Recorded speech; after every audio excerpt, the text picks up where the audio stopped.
Well, good morning, everyone. How's everyone going keeping warm? Yeah?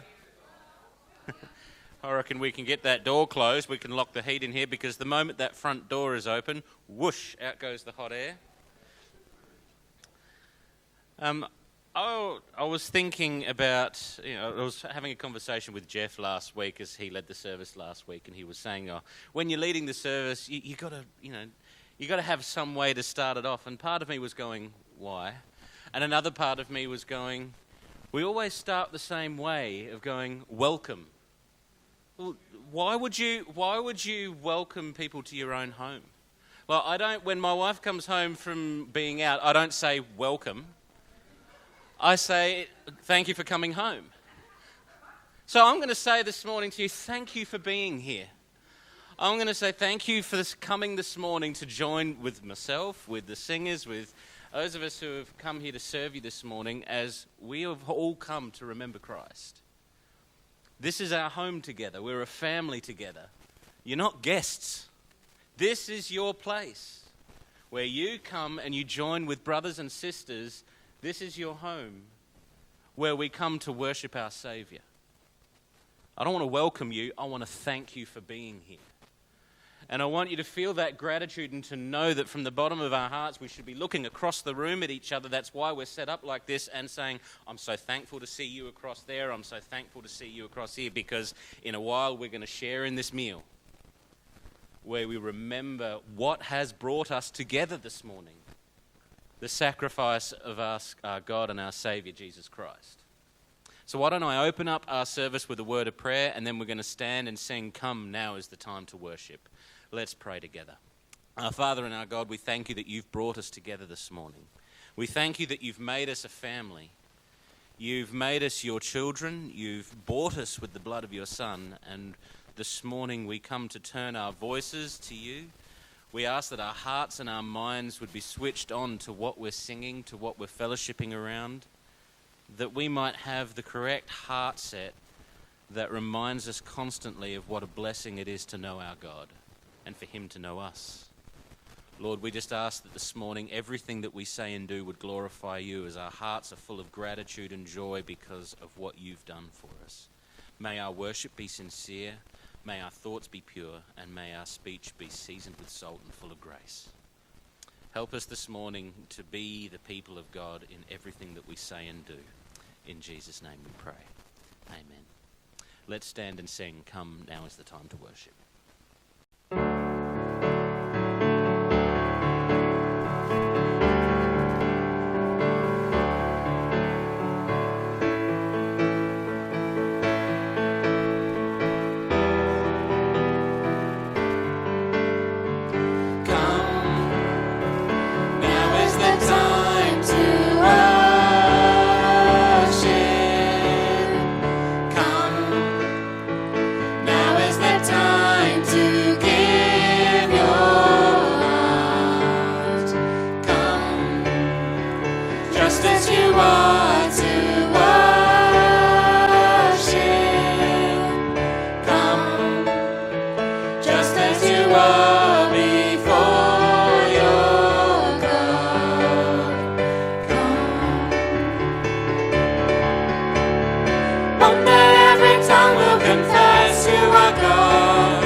Treasure remains. for those who gladly choose you now. One day every tongue will confess you are God. One day every knee will bow. Still the greatest treasure remains for those who gladly choose you now. Come, now is the time to worship. Come, now is the time to give your heart. Come, just as you are to worship. Come, just as you are before your God. Come. Please take a seat. Ben, if you could come and read the scriptures for us. We're turning to 2 Thessalonians chapter 2. Thanks, mate.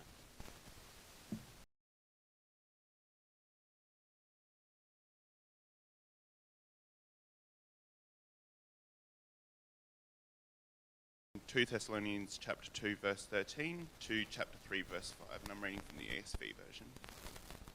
We ought always to give thanks to God for you, brothers, beloved by the Lord, because God chose you as the first fruits to be saved through sanctification by the Spirit and belief in the truth. To this he called you through our gospel, so that you may obtain the glory of our Lord Jesus Christ. So then, brothers, stand firm and hold to the traditions that you were taught by us, either by our spoken word or by our letter. Now may our Lord Jesus Christ himself and God our Father, who loved us and gave us eternal comfort and good hope through grace, comfort your hearts and establish them in every good work and word. Finally, brothers, pray for us that the word of the Lord may speed ahead and be honoured, as happened among you, and that we may be delivered from wicked and evil men, for not all have faith.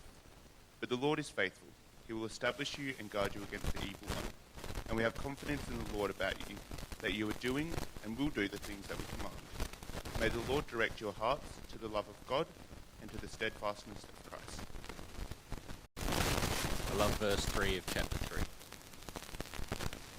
Coming out of a statement saying, for not all have faith, Paul says, but the Lord is faithful.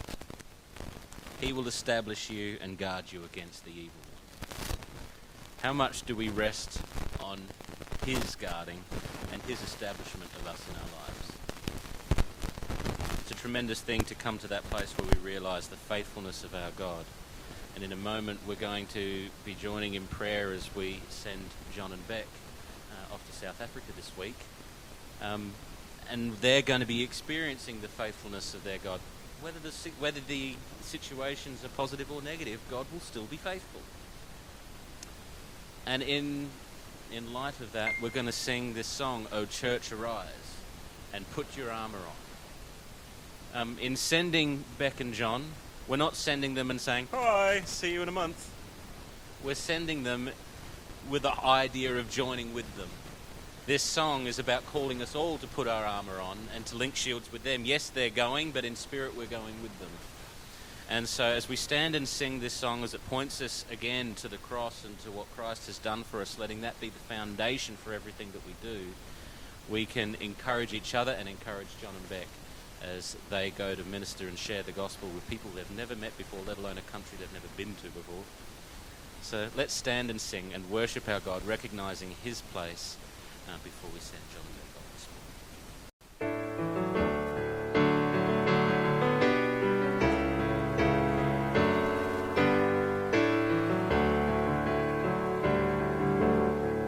Oh, church, arise and put your armour on, hear the call of Christ our captain, for now the weak can say that they are strong in the strength that God has given, with shield of faith and belt of truth, we'll stand against the devil's lies, an army bold whose battle cry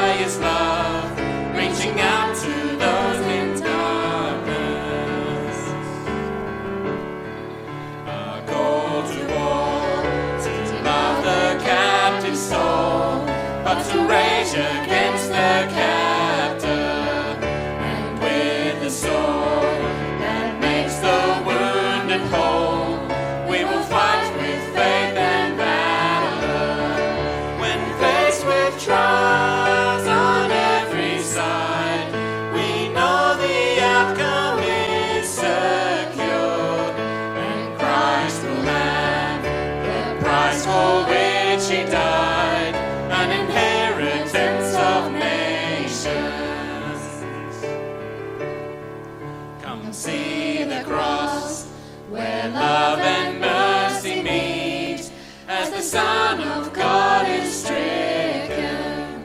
Then see his foes lie crushed beneath his feet, for the conqueror has risen. And as the stone is rolled away, and Christ emerges from the grave, his victory march continues till the day every eye and heart shall see him. So Spirit come, put strength in every stride, give grace for every hurdle, that we may run with faith to win the prize of a servant good and faithful. As saints of old still line the way, retelling triumphs of his grace. We hear their calls and hunger for the day when with Christ we stand in glory. As saints of old still line the way, retelling triumphs of his grace. We hear their calls and hunger for the day when with Christ we stand in glory. Amen. I love hearing those voices. First off, did you want to say anything before you head off?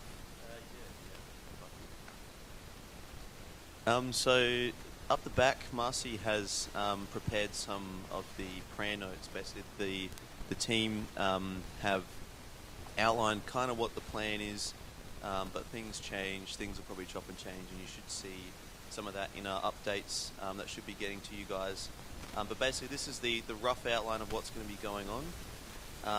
And yeah, so this will kind of help you know what to pray for, when to pray for it, and all those kinds of things. As it just so happens, I was reading through Esther the other morning, and before she goes into the king, where he could raise his scepter and or she could die, the first thing she does is ask all the Hebrew families and Mordecai to pray for her before she goes in, and that had to happen before. Like, that was going on while she was going over there. And after reading that, knowing that you guys are here praying for us while we go out, we step out in faith, that is quite the comfort to us. So when just the thought of you guys praying for us while we're over there, like that, God putting that thought into your mind and you thinking to pray for us, is really that kind of touches my heart. It does, that you guys would want to pray for us. But if you do want to pray for us, they're up the back there.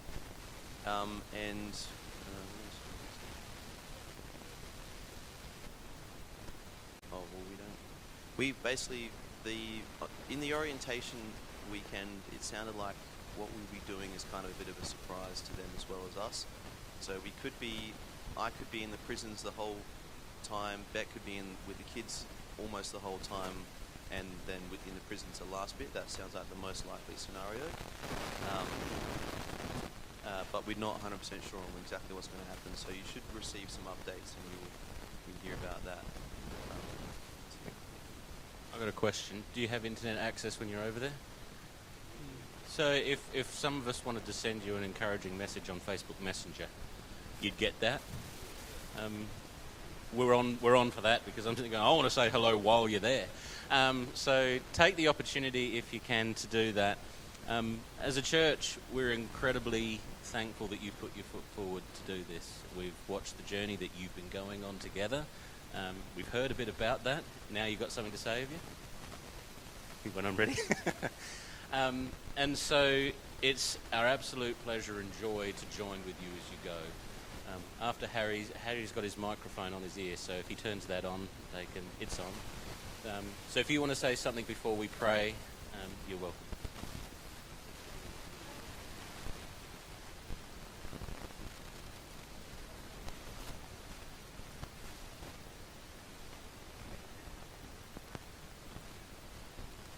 No, Okay, that's it.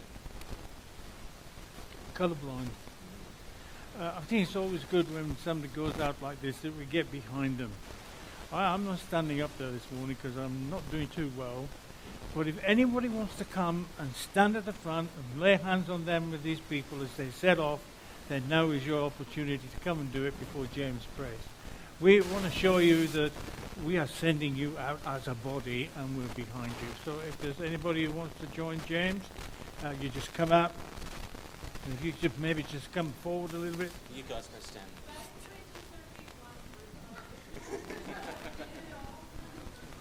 Yeah, it doesn't matter. As many want to come out, that's fine. Wow.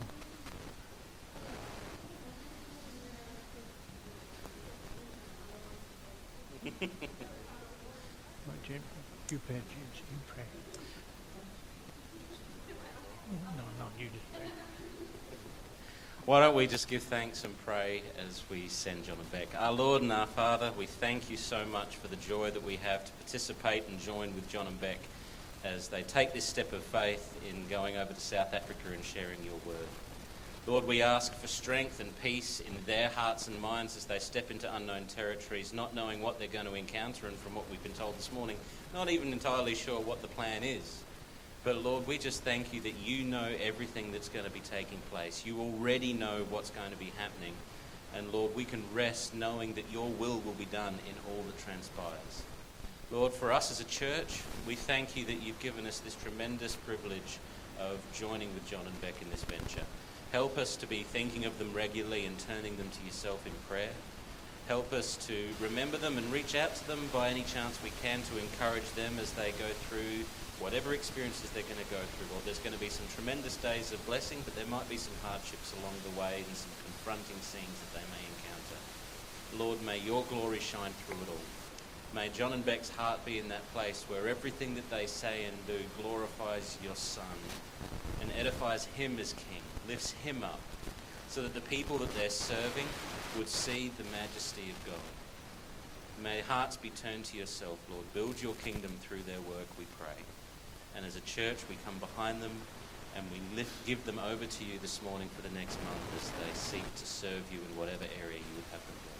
We thank you and we praise you for the God that you are and the way that you love us and for your everlasting faithfulness. Help us all to be resting in that, especially Jon and Bek as they take this step. In Jesus' name we pray. Thank you so much.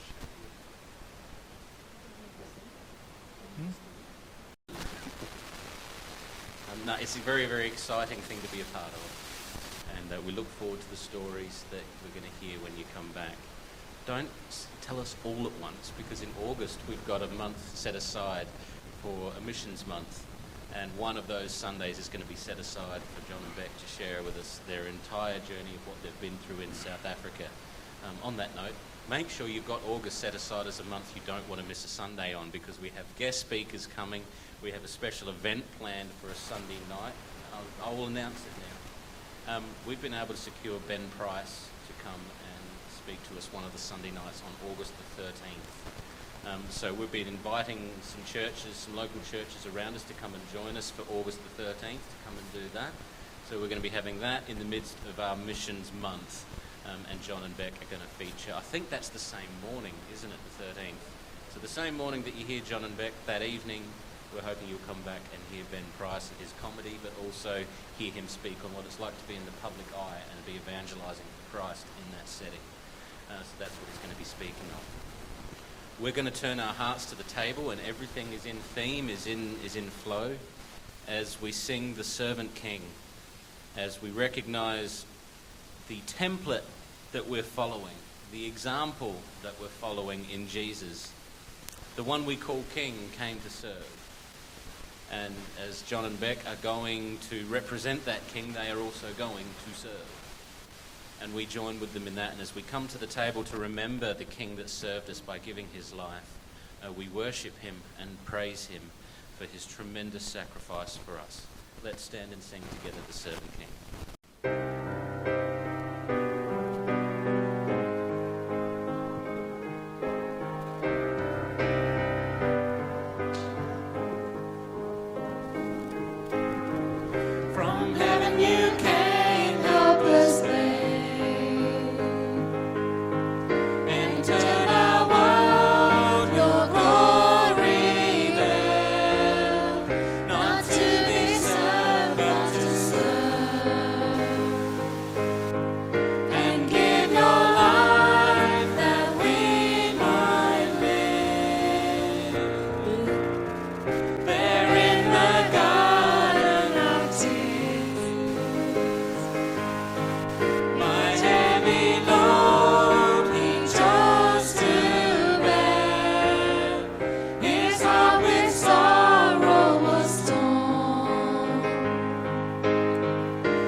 the scars that speak of sacrifice, hands that plunge stars into space, to cruelness surrendered. This is our God, the servant King. He calls us now to follow Him, to bring our lives a daily offering of worship to the servant King. So let us learn how to serve, and in our lives enthrone Him, each other's needs to prefer. For it is Christ we're serving. This is our God, the servant King. He calls us now to follow Him, to bring our lives a daily offering of worship to the servant King. Thank you, Steve. Thank you for leading us in the table. Alright, the servant king, that ties in with something I was about to say. Alright, we're here today to remember what Christ sacrificed. Remember His death, burial and resurrection, and who arose from the dead.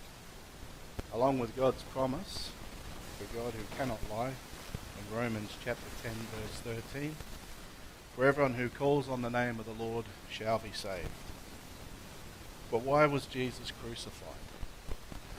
To a lost and dying world, it would seem to be a question that they may never really think about. Or they might say, if my good deeds outweigh my bad deeds, I'll make it to heaven. Also, if you look around today, with more people at Bunnings or the shopping centre, and sadly, than in church. And don't get me wrong, I like football and Bunnings as well. But the world doesn't realise their need for Jesus. Or some may think that Jesus is a good spiritual teacher, equal with Buddha, Muhammad, or the hundreds of other Indian gods clamouring for your attention and money. That through your own work, you might be saved or earn your salvation. If that were true, then why did Jesus say in John chapter 14 verse 6, I am the way, the truth and the light. No one comes to the Father but through me. Jesus only mentions one way. So some people believe that God and the devil are equal but opposite forces. That there's going to be a battle at the end of time and that no one will know who will win. How wrong they are about that. Isaiah chapter 45 verse 5, I am the Lord and there's no other apart from me. There is no God. The devil and the God are not equal.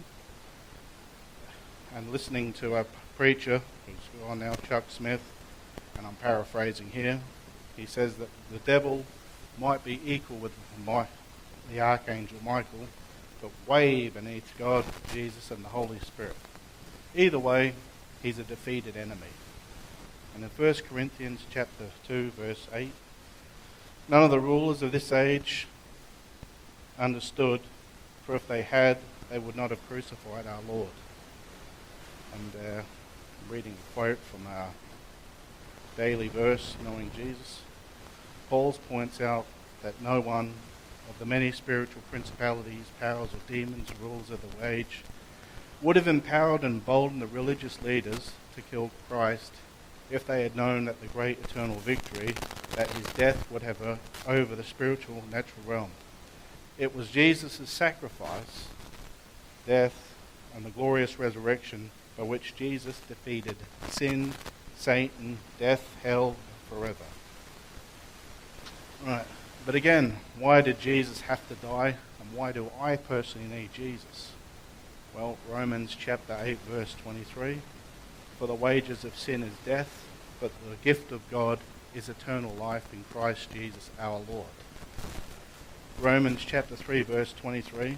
For all have sinned and fall short of the glory of God, and all are justified freely by the grace through the redemption that came by Jesus Christ. So we need Jesus. But we live in a time where people like to virtue signal the current thing, whether it's walking across the Sydney Harbour Bridge in all the colours of the rainbow, or educating other people about using the correct pronouns. You can't rightly judge sin by God's standard, but if you do, then you will be judged and condemned for being too judgmental. That's especially true if you're a Christian. And then these same people, after judging you, will pat themselves on the back for being so non-judgmental. It would seem that people today only want other people to see them doing the current thing because it makes them look good, or that their status will rise in the public eye. Now compare that to Jesus, who has real power, status, and is sinless perfection, who being the Son of God came into the world, born to a humble family. While he is an influencer, he wouldn't be one today, sadly. In Philippians chapter 2, verse 6, and this ties in with the servant king, who being the very nature of God, did not consider it equal with God, something to be used to his own advantage. Rather, he made himself nothing by taking the very nature of a servant, being made in the human likeness. And being found in appearance as a man, he humbled himself by becoming obedient to death, even the death of the cross. The perfect man, the Son of God, came into the world to save sinners, of whom I am chief. Now that ought to bring new meaning to the song, What a Friend We Have in Jesus. And that's it. All right. If helpers would like to come up and I'd like to pray, or Heavenly Father, thank you for your sacrifice and what you did on the cross for us, so we can be redeemed by the blood through yours. In Jesus' name, amen. All right. If the helpers can come up.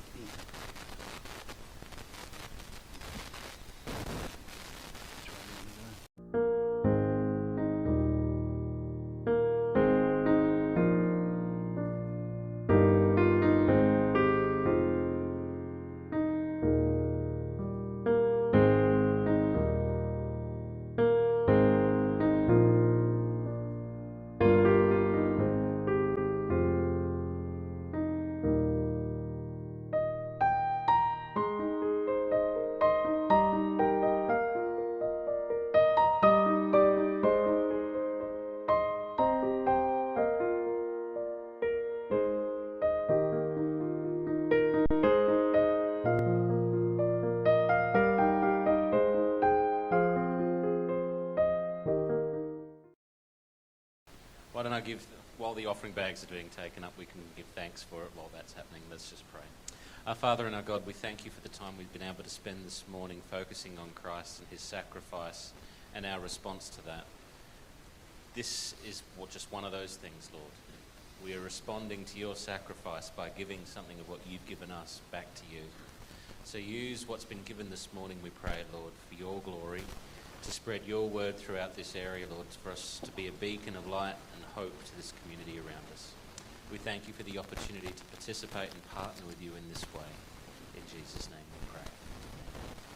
All right, kids, you want to follow Ben and Julia out, and you can enjoy your next lesson on the armour of God. Thanks, guys, and thanks, Harry. There is one thing sure this morning, Jon and Bek. One thing sure, that when you go to the mission field, nothing goes like you planned. So get ready and enjoy whatever God's got in store for you. I want to share something this morning. I don't know how I'm going to go. I've never... Oh, yeah, probably need that. I don't know how I'm going to go. How many people have ever heard in church a message on heaven. I don't mean how many have heard about heaven, but how many of you have heard a message on heaven? Yep. Why do we never talk about heaven? That's where we're going. We've been accused by some of the brethren that left us in the past that we're not talking about hell enough. I don't want to talk about hell. I'm not going there. I want to tell people about Jesus and what he's done for me. So this is what happens when it comes. You're being distracted. This is what comes when you don't talk about heaven and you don't know about heaven. You make it up. It's what you think about it. We think about heaven as something that's like what we have here, but better. Is that how you think about it? It's like what we have here, but better. Where we have 3 days of sunshine, in heaven we'll have a whole week. It'll be fantastic. Or we think of heaven as we'll have no more pain. We think of heaven as it'll be just a tranquil atmosphere where we'll be drinking sanctified coffee and enjoying Maccas without getting fat. That's what we think about heaven. We think it's the best of this world that we'll have for the rest of eternity. We think we're going to be meeting all our friends in heaven. Oh, I'm going to meet all these friends I love in heaven. This is a hard thing to say, but I don't think you'll be interested in spending too much time with your friends when you can spend all the time you have in heaven with Jesus. Why would you want to do that? But this is how we look at heaven. It's something beautiful. We look at it as we'll never have to learn them another memory verse. They'll just come flying off our tongue because we'll remember them all the time. The reality is we don't know much about heaven. Now, if you don't know about heaven, and Hebrews says, looking unto Jesus, the author and finisher of our faith, who for the joy that was set before them. So what is it that's causing your joy? He endured the cross. He despised the shame. So why do you get discouraged? Why do you get upset? Why do you find... You know why? We've got our mind on Jesus. We're fixated on what he's done, and it's fantastic what he's done, but we've no idea how we're going to enjoy him forever. Where would you go in the Bible to find information that would tell you what heaven's like? Pardon? I think you're in the right book, but I don't think you're in the right chapter. You're in the right book, Ian. Where would you go? Oh, now I've told them all. Shouldn't have said that, should I? We had to think, didn't we? And the only reason Ian knows it is because he's the librarian, see? He knows all those books in the library. What I'd like to do this morning is talk about heaven. I don't know how I'm going to do, because there's so much that we don't know, that we need to know, that we need a foundation of before we can apply the practical information. So, I'm going to start. I'm going to start by saying, oh, here we go. God's new heaven. First of all, I want to read one verse in chapter 20 of Revelation and verse 11. Who stands at the great white throne judgment? Who stands? Who's going to be at the great? You can answer me. These are not rhetorical questions. They're really good questions. You've got to answer. Who's standing? Who's going to be judged at the great white throne judgment? Will Christians be judged? No. We won't. We've been judged. Christ is our judgment. Will sinners be judged? Yes. Who else will be judged? All right, I'm not going to waste time. Let me read chapter 20 and verse 11. Then I saw the great white throne, and him who sat on it, listen, from whose face the earth and the heaven fled away. The first thing that's going to be coming under the judgment of God is the great white throne judgment is the world we live in. We thought heaven was going to be like this. It'll flee away. It'll go. It'll disappear. There's no place found for it. As it says in the next line, and there was no place found for it. Before God starts to judge the wicked and the sinful, the world's going to flee away. There's no place for it. Why would there be no place for the world? Have you read these books you can get from Qur'an which says, I died and went to heaven? What a lie. Do not believe it. Which heaven did he go to? How many different forms has the world had? How many different forms has heaven had? We might have to start there this morning to understand why God says when we come to the great white throne judgment, the first stop is the world that we live in. The world that we live in was made perfect before Adam sinned. And when Adam sinned, the world was corrupted, right? We know that. We all believe that. And it'll be corrupted till when? Till the earth has received its redemption. And you find that in Romans chapter 8, where Paul's talking about the creation was subject to the futility, not willingly, but because of him who subjected to hope. Because the creation itself also will be delivered from bondage of corruption into this glorious liberty of the children of God. For we know that the whole creation groans and labors with birth pains together until now. Not only that, but we also who have the first fruits of the Spirit, even we ourselves groan within ourselves, eagerly waiting for the adoption, the redemption of our bodies. For we were saved in the hope, but the hope that is not seen is not hope.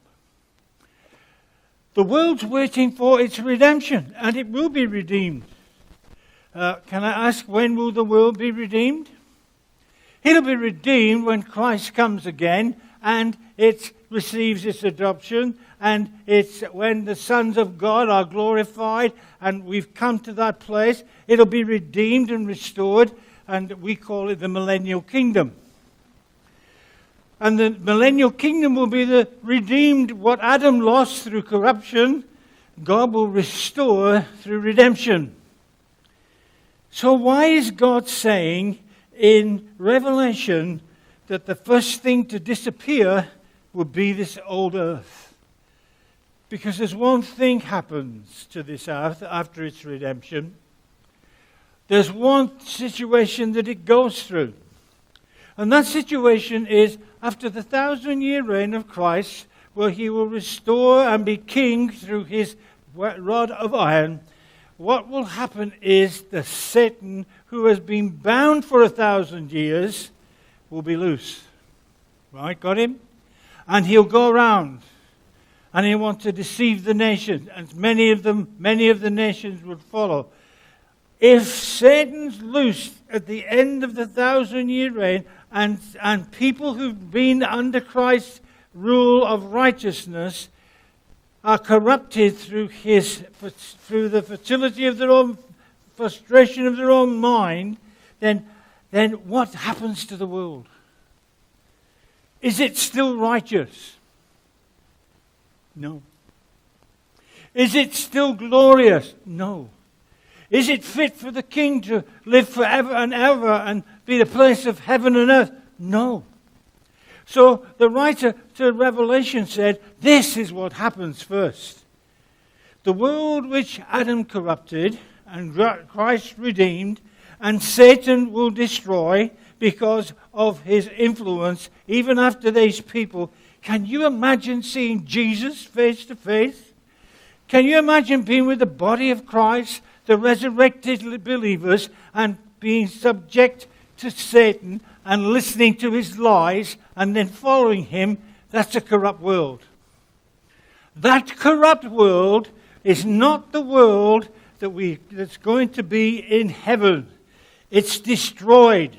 That's why it says, and the world fled away, and there was found no place for him, because right over in chapter 21 and verse 1, read what it says. And I saw a new heaven and a new earth, from the first heaven and earth, the new earth. For the first heaven and the first earth have passed away. They were gone, finished. Nothing to do anymore with what God had created. This is a new heaven. Heaven is that we will spend eternity in, and it is a new heaven. It's a new earth. It's fled away. It's passed away. Also, there will be no more sea. Then I, John, saw the holy city, the new Jerusalem, coming down out of the heavens. Nobody has seen the new heaven or the new earth or the new Jerusalem.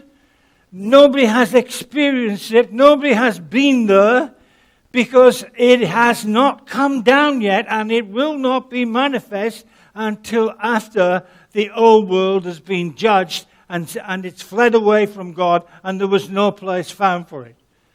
Why does it say there was no place found for it? Because there's no corruption. If you read Hebrews, you read how there's corruption in heaven, how there's corruption in the earth.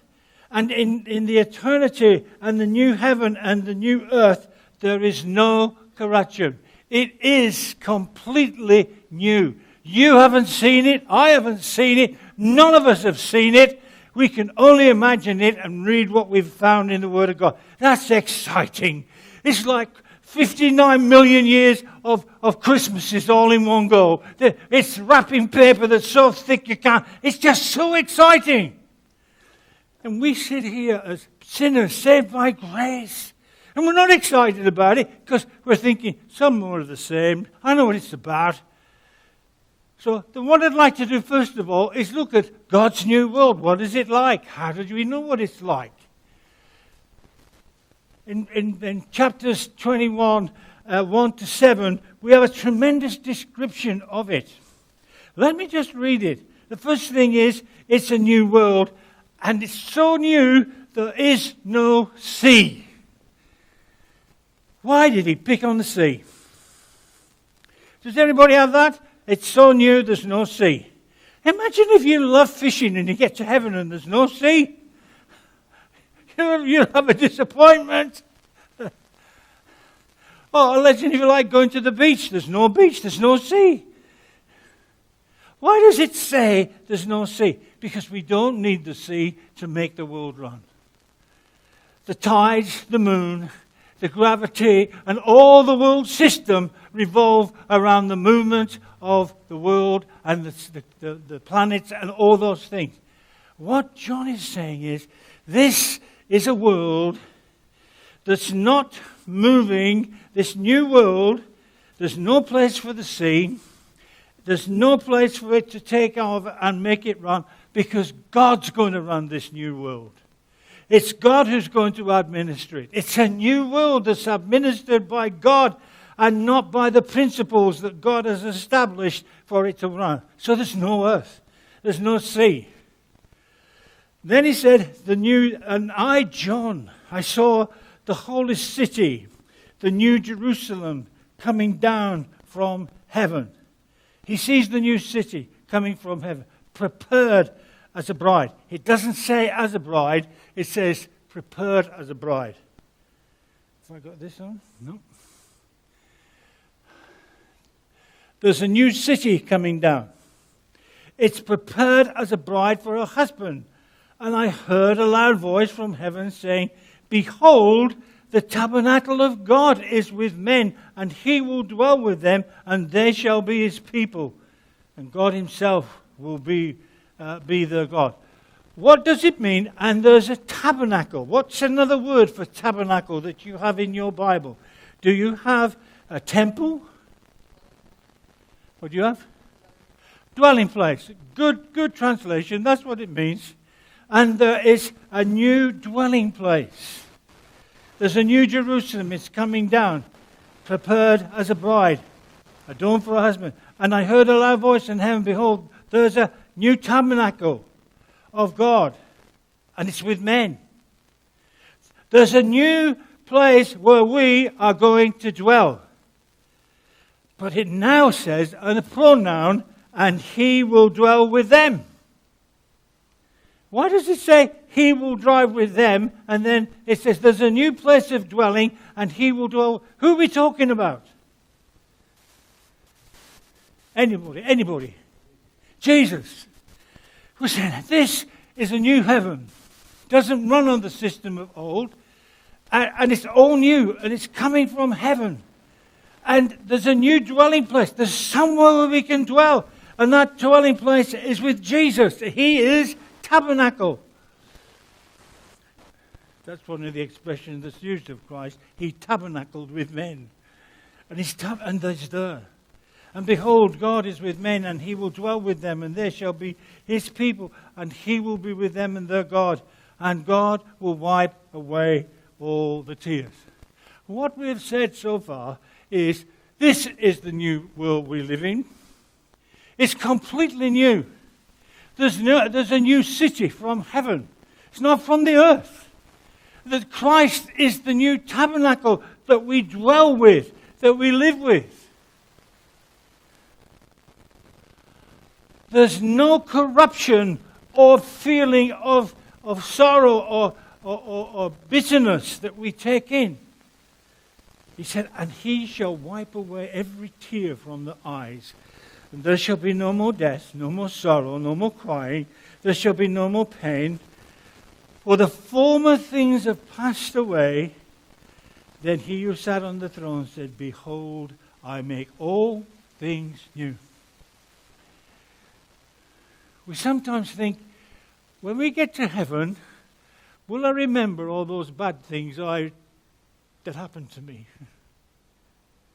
Will I remember the bad things I did? It's a new heaven. We have a new tabernacle. We have someone new to dwell with Christ. And God said, I'll make all things new, and this is how I'll do it. I'll take away all the things. There'll be no sorrow, there'll be no pain, the former things will pass away. And then he that sat on the throne said, behold, I make all things new. And he said to me, write, for these words are true and faithful. I like the next line. And he said to me, it is finished. It's done. It's complete. There's nothing more. This is the last creation I'm going to create. This is the new heaven, the new earth, the new tabernacle. This is the new experience in life. No sorrow, no pain. People go, will I have, if I've lost a leg or lost an arm, will I have all my arms and all my legs? Well, if you don't have yours, you might have somebody else's. I don't know. But we won't bother about that. It's a new thing that God has done, and he claims it's finished, it's done. And here's why he says it, because I'm the first, I'm the last, I'm the Alpha and Omega, the beginning and the end, and I'll give the fountain of water of life freely to him who thirsts.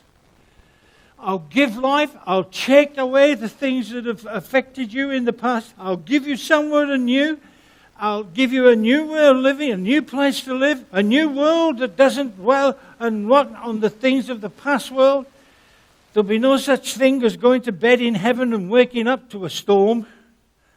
It will be God's creation. This is the new heaven. It's a place of refreshing and blessing. The past is gone. He's wiped it all away.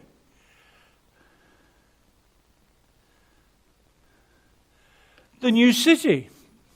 Revelation 10. Let's go to verse 10. I'm not going to get much done this morning. We need to just get the foundation of what heaven's like. Otherwise, you'll put what I'm saying into what you thought it was like. And so all I've done this morning so far is told you it's completely new. You've never experienced this. It's still in the box. It hasn't been revealed. It's under wraps. It's under that blanket of protection and security, and it's waiting for when Christ comes and Satan's defeated. Let's go to verse 10. Is it me? Is this not working? You know what? I don't need you in heaven. Okay, the new city, 21. The glory of God's in it. Let's just read. I'm going to start in verse 9. And he said this.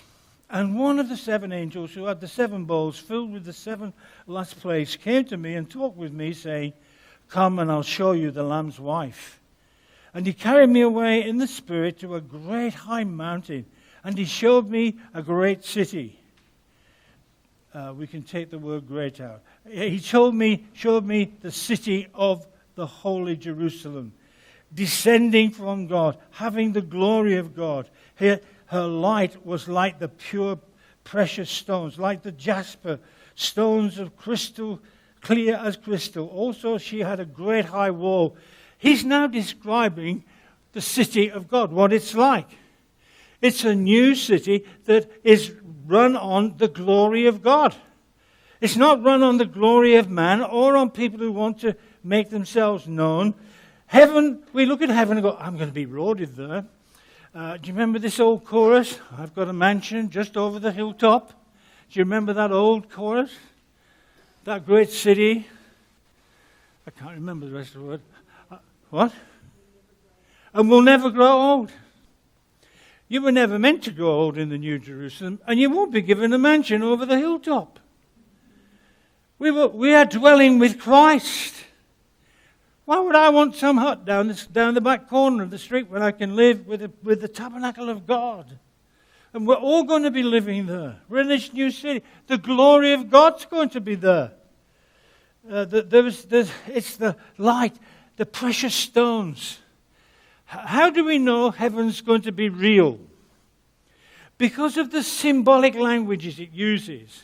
It uses symbolic language to represent literal things. And the best thing that John could see was, as he went through his explanation of heaven, and he uses literal things that people experience to help us understand that in heaven, they're not going to be there, but they're literal for us to understand the symbolic meaning of it. And when he says in the walls that the wife was like the bride, I want to show you, are carried away to the great city, Jerusalem. And it's descending out of heaven, having the glory of God. It's having God's glory. It's having the glory of God. Her light was like the most precious stone, like jasper. And so he's bringing out all these great stones and what the stones are doing and what God's doing, because God, the glory of God is the light.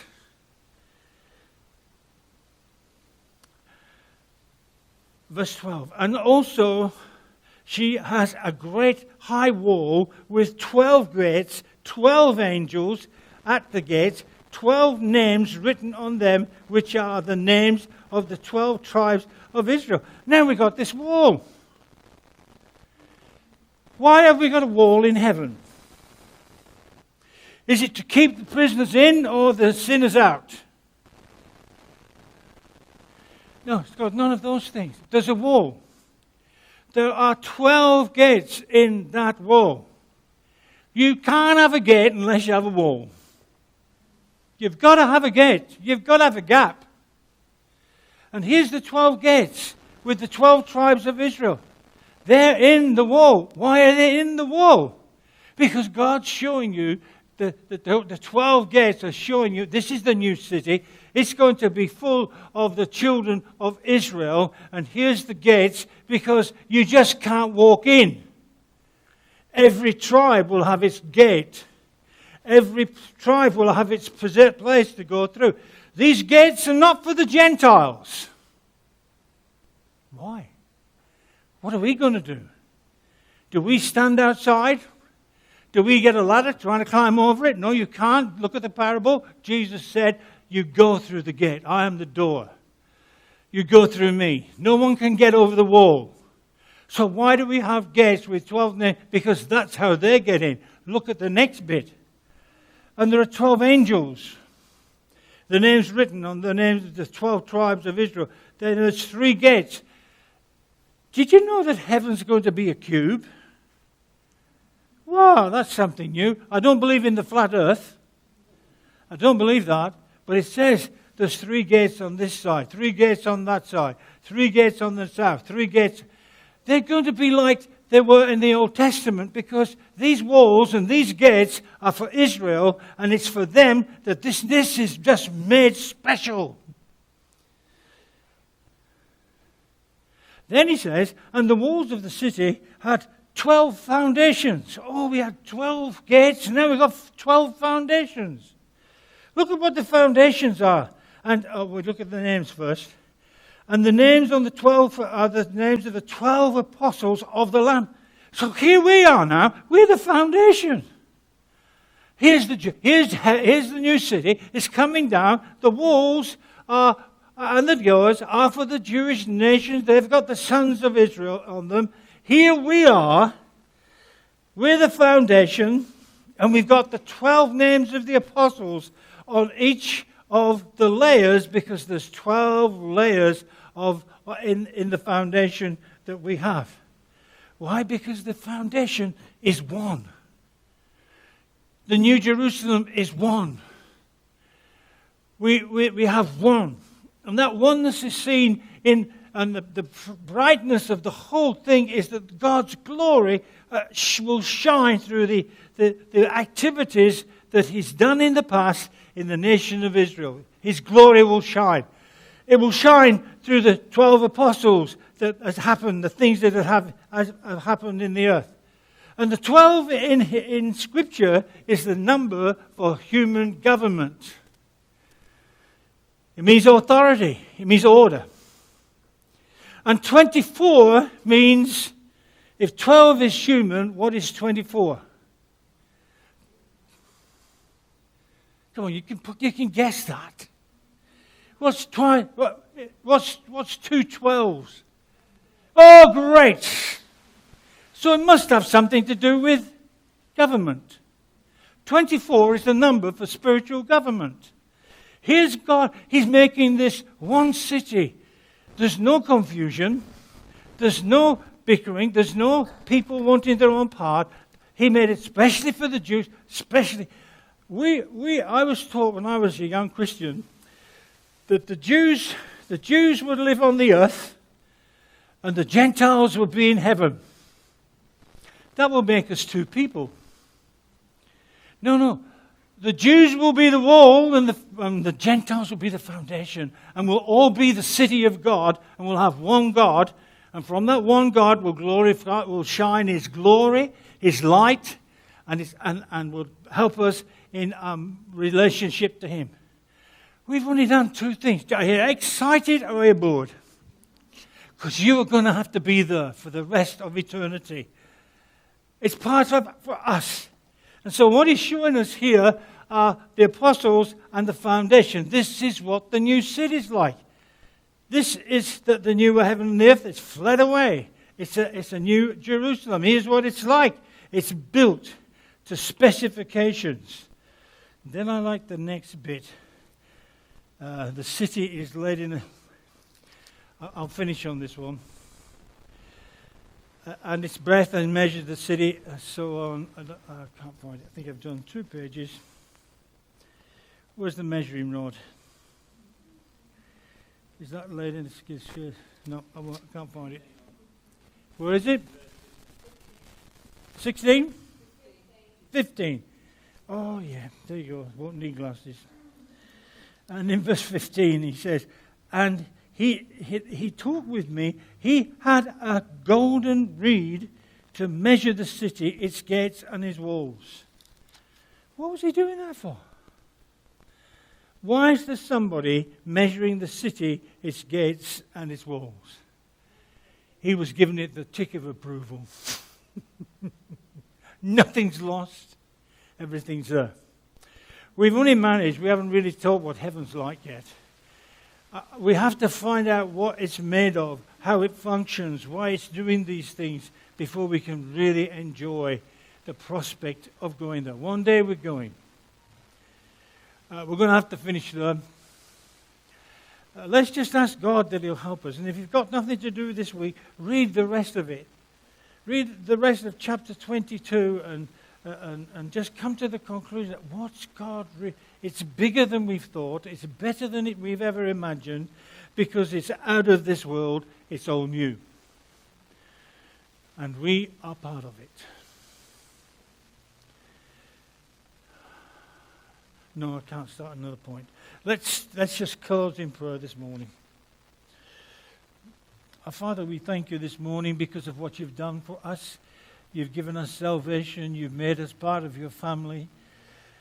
We have a special part, a part where we can enjoy your presence with us, where we're enjoying the whole fullness of who you are as your light intermingles and your glory flows through the walls and is stretched through the foundation. There's no separation because you are the one who's made it whole. Help us, our God, to understand the greatness of what stands before us, that we might enjoy living in this present world.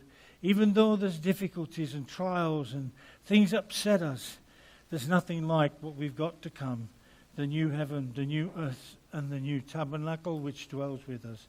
Bless us this morning and encourage us and speak to our hearts, we pray in Jesus' precious name. Amen. Thank you very much. Now the sanctified coffee is homemade.